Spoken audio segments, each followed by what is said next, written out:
The best way to do these pork chops is on the barbecue with just salt and pepper. The meat will still be lovely, tender and juicy, and that is pretty much all you need. So let's get to it and see how thick these are. Lovely fat cap on the end. The rind has been taken off, and I think best is also just to score this slightly, which we'll do that in a minute. The reason for scoring the chops is so that the meat stays flat when it cooks and it doesn't buckle and curl. If you can imagine it does that, then it doesn't cook evenly, and or maybe not all of it is at the same heat. So that gives you a much better result.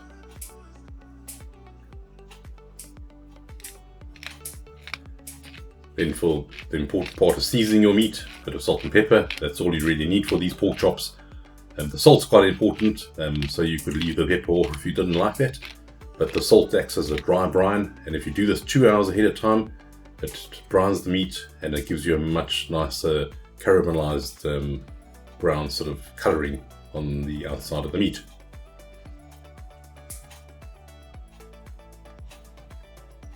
I also like to just mop up all the bits of salt and pepper that didn't get on the meat, and that just seasons the meat on all edges.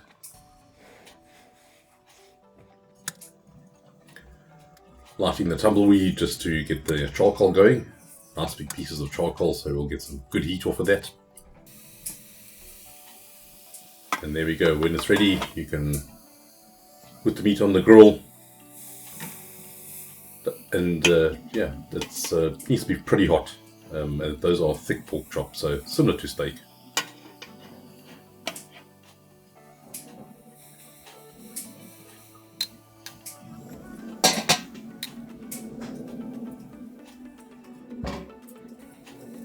About 3 minutes have passed, and it's just time to turn them over. We'll probably continuously turn them over again, as long as you just don't burn them on one side. That's the most important.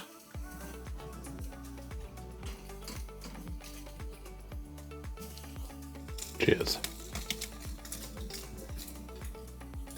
The meat has reached 65 degrees, and that is perfect for a nice, juicy, succulent pork chop. Right, so we're done with the barbecue. Here's our lovely pork chop. We've got some asparagus and feta cheese on the side, which was braised, and some baby potatoes with garlic and olive oil, and some braised lettuce.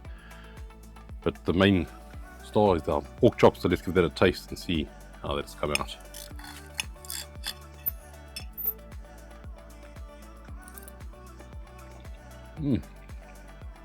Amazing, they're so tender, and just the salt and pepper is enough. Amazing dish to try. Please like and subscribe. We'll see you in the next one. Cheers.